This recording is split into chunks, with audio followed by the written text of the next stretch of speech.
이번 시간에는 최외곽 전자수와 원자가 전자수 그리고 홀 전자수에 대해서 이야기해 보도록 하겠습니다.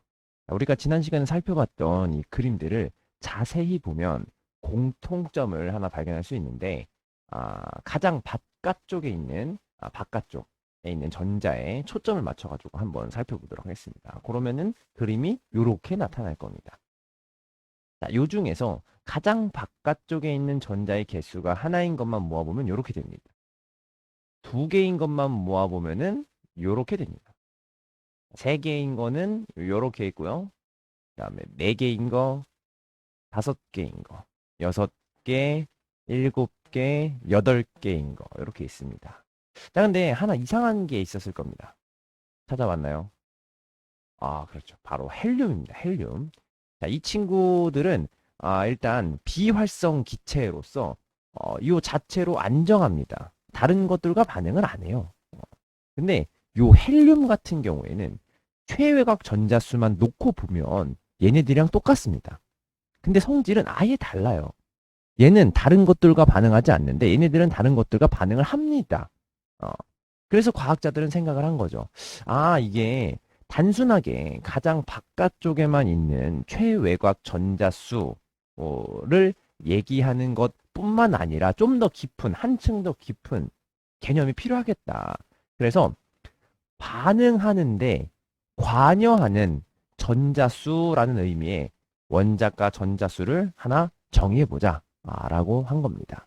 이 원자가 전자수 얘기할 때 요 가짜가 갑가짜입니다. 갑가짜. 값어치 할 때 그 값, 우리가 흔히 쓰는 그 가격 할 때 그 가짜입니다. 그래서 이 원자가라는 말은 원자의 값어치를 말하는 단어가 되는 것입니다. 이 개념을 그대로 둔 상태에서 헬륨을 다시 보면은 헬륨의 가장 바깥에 있는 전자는 두 개입니다. 그래서 최외곽 전자는 두 개가 나오는데 이 전자는 둘 다 반응에 관여하지 않습니다. 그렇기 때문에 이 원자의 값어치, 얘의 값어치, 전자에 대한 값어치는 0이 됩니다. 원자가 전자수는 0. 그렇기 때문에 이렇게 놓고 보면 네온과 아르곤의 최외곽 전자수는 8개인데 얘네 다 반응에 관여하지 않기 때문에 원자가 전자수는 0인 거고, 반면에 베릴륨, 마그네슘, 이 칼슘 같은 경우에는 최외곽 전자수가 2개이면서 동시에 얘네들 모두 전부 반응에 관여하기 때문에 원자가 전자수는 2개가 되는 것입니다. 요 개념, 그러니까 원자가 전자수랑 최외곽 전자수, 요 개념을 그대로 가지고 홀 전자수와 함께 다시 살펴보도록 하겠습니다.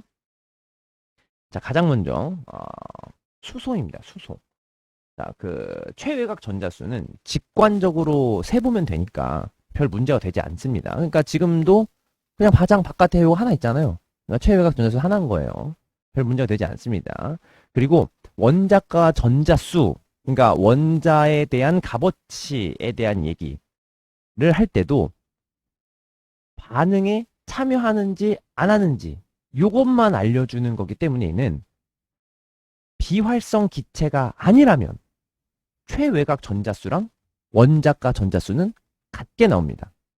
비활성 기체만 아니면 항상 같게 나올 겁니다. 됐죠? 그리고 나서 지금 살펴볼 게 이 홀 전자수인데, 이 홀 전자수는 단순하게 이렇게 카운팅해서는 좀 알기가 힘듭니다. 우리가 그 홀 전자수라는 말에서 이 홀이라는 거는 홀로 있다의 홀자인데, 우리가 파울리 베타 원리 할 때 봐봐요. 파울리 베타 원리 할 때 이렇게 한 칸이 있어요. 이렇게 한 칸. 그렇죠? 요 한 칸에 최대로 이렇게 두 개가 들어갈 수 있다고 했습니다. 그렇죠? 한 칸에 두 개가 들어갈 수 있어요. 근데 만약에 한 칸에 하나밖에 안 들어가. 그럼 여기 옆구리가 실이네. 아, 두 개가 들어갈 수 있는데 하나밖에 안 들어가 있어. 그럼 옆구리가 실이죠. 얘네들을 홀로 있다라고 하는 겁니다. 얘네들을 홀로 있다. 얘네들을 홀 전자수라고 부르게 되는 겁니다. 그럼 거꾸로 얘는 홀 전수가 하나야. 근데 얘는 꽉 찼지. 그럼 홀 전자수가 몇 개야? 없다. 0개다. 라고 부를 수 있게 되는 겁니다.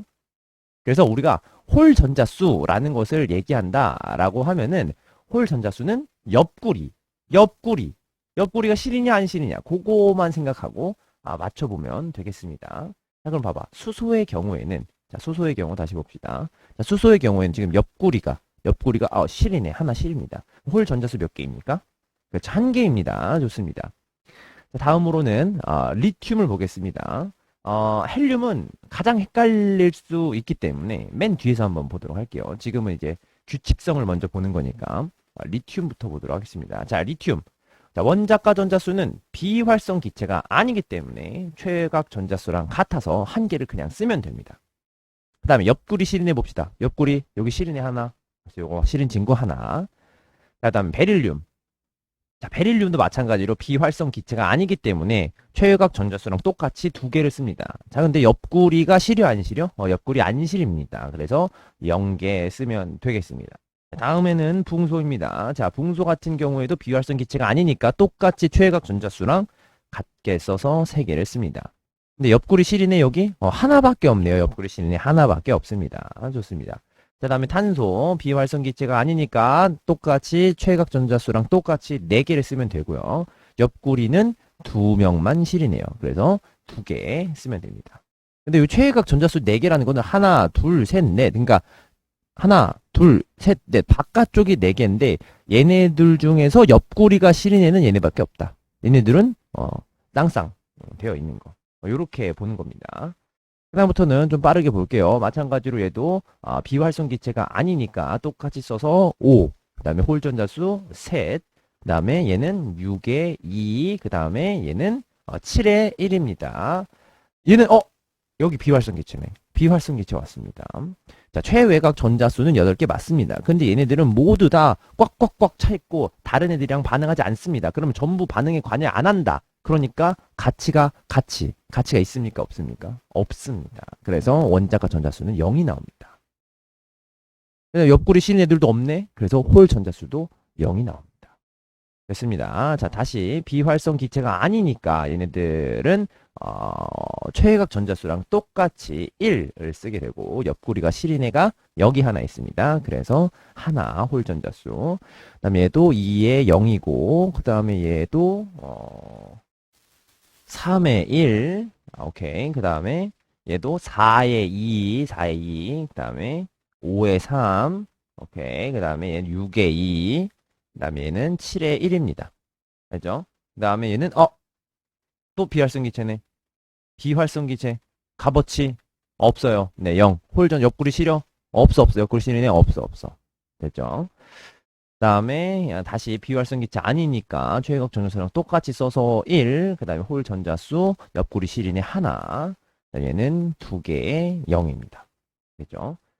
이 정도 살펴봤으면은 원자과 전자수랑 홀 전자수가 같은 개념이 아니라는 거는 이제 충분히 알 겁니다. 마지막으로 이 헬륨을 한번 볼게요. 헬륨 같은 경우에도 비활성 기체입니다. 비활성 기체예요. 꽉 찼어요. 전자의 값어치를 그러면은 생각해 보면은 꽉 찼으니까 주변이랑 반응을 안 하니까 원자과 전자수는 몇이겠어요? 0이 되겠죠. 게다가 옆구리 실인 애도 없죠. 그러니까 홀 전자수도 0입니다. 그러니까 만약에 비활성 기체만 여러분들 모아서 먼저 보여줬으면은 항상 원자과 전자수랑 홀 전자수가 0이니까 값어치랑 옆구리 실인 거는 같은 거 아닌가? 이렇게 생각할 수 있었겠지만 우리가 원자과 전자수는 비활성 기체만 아니라면 최외곽 전자수랑 같은 것이라고 했죠. 그게 값어치가 생기는 거야. 반응에 관여할 수 있으면 모든 전자의 값이 살아있는 건데 반응에 관여할 수 없으면 값어치가 갑자기 0이 된다고. 개수가 많아도. 그렇죠. 그래서 원자과 전자수랑 옆구리가 실린 홀 전자수는 명백하게 다른 개념입니다.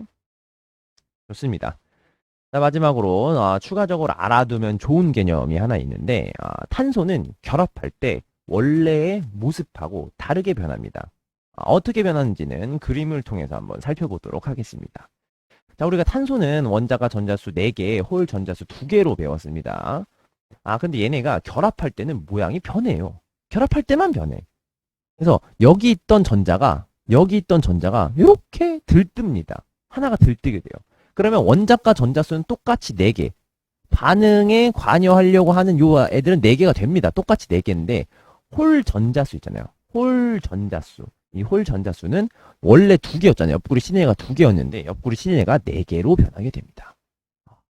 요거를 용어가 있어요. 용어가 S1, P3 혼성 오비탈이라고 얘기를 하는데 이런 용어는 지금 교육과정에서 넘어가 있기 때문에 중요하게 다루지 않습니다. 근데 옛날에는 논술이 있을 때는 이런 것에 대해서 물어봤었어요. 근데 요즘에는 이런 용어를 쓰면 다 탈락이야.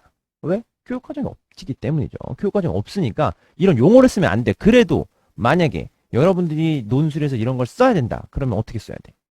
이런 용어를 안 쓰고 표현을 하면 되죠. 탄소라는 거는, 탄소는 원래 이런 식으로 생겨 먹었습니다. 근데 하나 전자가 이렇게 들떠요. 들떠가지고 홀 전자수가 2개에서 4개가 됩니다. 그래가지고 메탄 같은 경우에는 CH4 형태가 가능하게 됩니다. 이런 식으로 말할 수 있으면 퍼펙트입니다. 퍼펙트.